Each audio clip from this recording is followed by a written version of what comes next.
Yes my dear all, hope आप सब मज़े में हो, जहाँ भी हो, जैसे भी हो, अच्छे हो। यू नो वेरी वेल कि पढ़ना ज़रूरी है, जैसे कि मैं कई बार कहते आ रहा हूँ।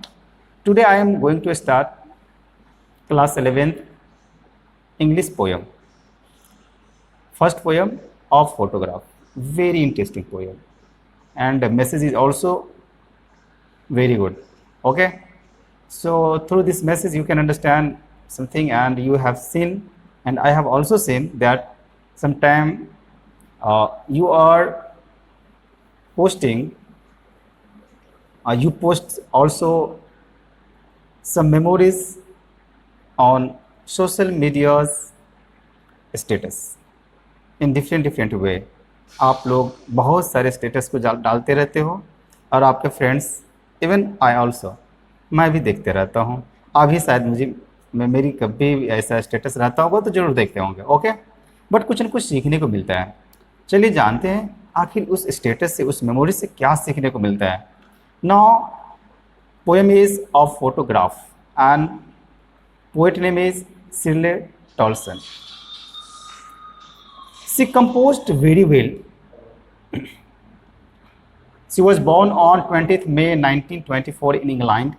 Her father, Douglas Horsfall, was a writer. Shirley inherited the passion for writing from her father. It was about the poet. अभी जो कुछ भी मैंने बताया, यस टोटली आपका पोएट के बारे में बताया कि शिर्ले टॉन्सिल का जन्म कहाँ हुआ था, उनके पापा से उन्होंने सीखा कि राइटिंग में कैसे एक पैशन, एक लगन होना चाहिए।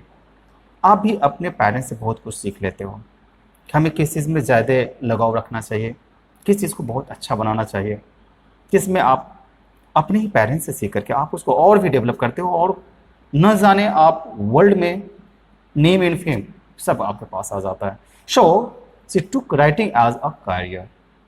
She also serve as an editor in several magazine. इस तरह से उन्होंने बहुत अच्छे से मैगज़ीन में अलग अलग बुक भी बनाई, बहुत सारे बुक को भी कंपोज की। उन्होंने स्टोरी राइटिंग भी बहुत अच्छे से की। She is a leading authority and ancient tracks and drove roads, and is author of drovers roads of Wales.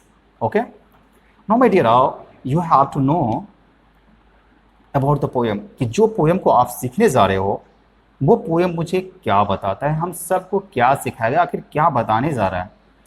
Then I will say, then I will explain in summarise way the poem, but before that you have to know about what is going to know through this poem. इस poem के through आप क्या जानोगे, क्या सीखने जा रहे हो। The poem is a tribute to the poet's mother. It's okay, it is a very old photograph the poet is looking at। आपके मन में एक चीज़ और मैं थोड़ा सा डाउट क्लियर कर दूं। आप ये मत बोलना कि सर ये तो फीमेल है तो पोएट वर्ड क्यों यूज़ किया गया। Poet is not wrong word, a poetess is also, you know very well कि यह बिल्कुल सही है। देन पोएट्रेस आप यूज करो या पोएट यूज करो, no problem, both are correct. Okay, but यदि मैं ये बताऊं कि मैस्कुलिन से फेमिनिन जेंडर में आप सेंस करते हो तो पोएट का पोएट्रेस होता है। ओके, ग्रामेटिकल मैं ये बता दूं, right. It was her mother when she was बेयरली 12 years old. Actually poet के घर में, उनके रूम में एक फोटोग्राफ है, हैंग किया हुआ है, और उस फोटोग्राफ में उनकी मदर है पिक्चर में। ओके, एंड वो पिक्चर उस समय की है जब उनकी मदर 12 ईयर्स की थी। अब आपके मन में एक सवाल आता होगा, सर यदि उनकी मम्मी की एज, उनकी मदर की एज 12 ईयर्स होगा तो वह वेरी सिंपल है कि पोएट का जन्म नहीं हुआ होगा, यानी पोएट के जन्म, यानी शिर्ले टॉल्सन के जन्म से पहले की यह पिक शूट किया हुआ है। The photograph shows her mother standing on the beach with two of her younger cousins। उनके दो कजन्स भी हैं, यंगर कजन है, उनके साथ पिक्चर ली गई है। Now you have to keep in mind there were 3 in picture, 3 थे पिक्चर में। कौन कौन थे? पोएट की मदर थी एंड पोएट की मदर के 2 कज़न थे। Okay, her uncle had a camera to take their photograph, और उनके अंकल ने फोटोग्राफ लिया था। All the 3 girls looked very happy and cheerful, और होना भी चाहिए, because you know very well जब कभी भी आप शूट करते हो तो क्या करते हो? स्माइल प्लीज, बिल्कुल कर देते हो, और कुछ ना कुछ पोस्ट जरूर देते हो। Okay, so do not have to say me, इस शहर बिल्कुल वैसा ही होगा। All the 3 girls looks very happy and cheerful. The sea is unchangeable.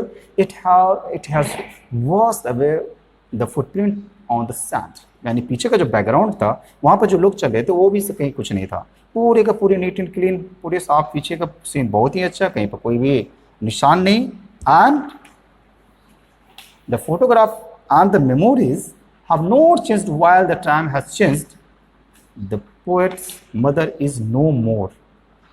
अब आपको एक चीज ये भी आ गई जानकारी में कि आज जब मैं पोएम बताने जा रहा हूँ, पोएट जो बताने जा रहा है पोएम के थ्रू, तो अब उनकी मदर नहीं है, वेंट फॉर ईवर। ओके, बहुत चल बसी है। लेकिन आपको ये भी याद हो गया कि फोटोग्राफ बिल्कुल वो वैसे ही हंसती हुई, स्माइल करती हुई दिख रही है, बट यदि बात करूँ फोटो में जो बैकग्राउंड है वो बिल्कुल अब प्रेजेंट में चेंज हो चुका है। No my dear, all I am going to explain in summarise way and hope you will know 100%।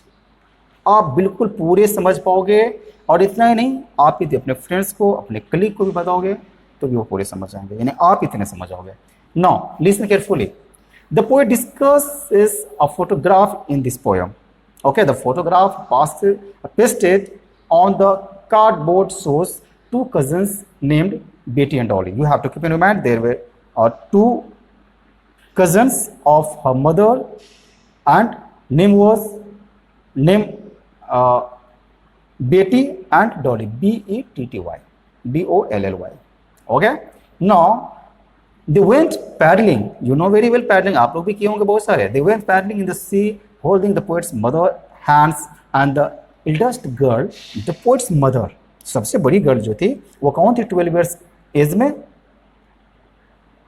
Poet की मम्मी थी, पोएट की मदर थी, एंड 2 कजन्स जो थे उनसे छोटी थी, बट वे भी गर्ल्स ही थे। Okay, I have told already, and was 12 years at that time. Her uncle had a camera to take their photographs. All the 2 younger girls and the poet's mother stood still facing the camera. Camera के सामने पूरी तैयार हो गई तीनों के तीनों, and they pushed their hair to smile. The photograph has 3 smiling faces. होना भी चाहिए। One of them was the poet's mother. 3 का जो स्माइलिंग था, तीनों में एक पोएट्स की मदर है। मैं बार बार बताते जा रहा हूँ। She was looking very sweet and charming.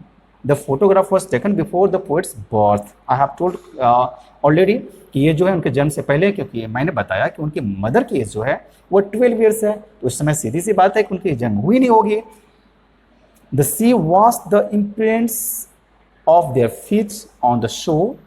The sea appears to have not changed much. There is no change in its water and waves. बहुत कुछ का दृश्य बदल गया, लेकिन वो समुद्र की वेव्स और पानी बोलो तो सब कुछ वैसे की वैसे ही है। लेकिन उस पिक्चर में जो उनकी स्माइल है वो बिल्कुल स्माइल किया हुआ है। 20 or 30 years later, poet's mother would laugh at the photo. 20 or 30 years later, the poet's mother would laugh at the photo. She would recollect and remember event how her cousins Betty and Dolly had dressed themselves for the beach.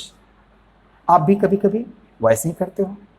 आपके घर में भी आपके बचपन की photo होगी, जब आप कुछ खेलते रहते हो या कुछ एंजॉय करते रहते हो, और आपके मम्मी पापा क्या करते हो, उस फोटोग्राफ को बहुत अच्छे से रखे रहते हैं, और फिर आपको याद भी दिलाते हैं, या तो खूब आप याद करते हो कि उस समय मैं ऐसा क्या करती थी या किया करते थे। ओके, एंड नाउ आप क्या करते हो।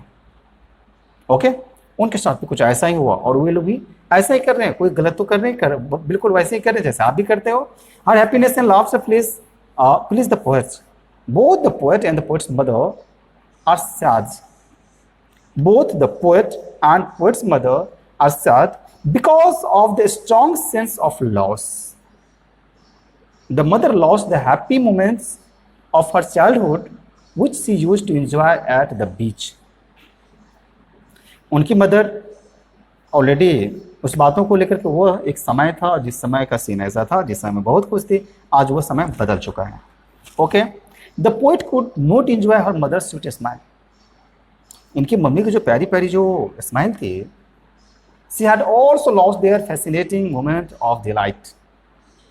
आज इस बात से वो भी बहुत खुश नहीं है, because the mother is no more now, क्योंकि उनकी मम्मी ना रही।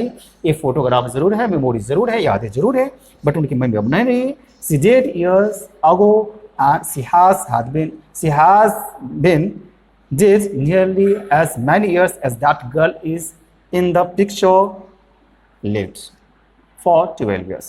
The poet has no words to utter. The poet is in a fix to make any comment. The silence of death makes him silent. यानी उनकी mummy के जाने के बाद आज उन्हें कुछ और बोलने का कुछ नहीं है, क्योंकि आज उनके पास कोई वर्ड नहीं है। और है तो क्या है, बस एक ही चीज़ है, और वह है मेमोरीज ऑफ हर मदर, उनकी मम्मी की यादें। My dear, it's very simple कि आप तो समझे जरूर होंगे, और समझने के बाद आपको ये भी जानकारी आ गया होगा कि किस तरह से आप और हम भी कभी कभी जो सामने में न रहता है तो उनकी यादों से हम अपने आप को खुश ज़रूर कर लेते हैं, लेकिन उसे सामने में पाते नहीं हैं। Okay, I have told you in English as well as Hindi so that you all can understand.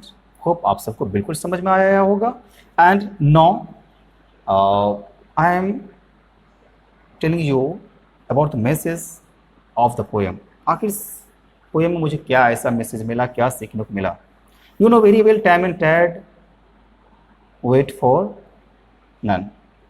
Okay, time and tide never wait for man. ये कभी किसी का इंतजार करता ही नहीं है।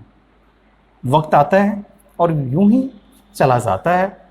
While things in nature are unchanging and everlasting, everything in the human world is transient.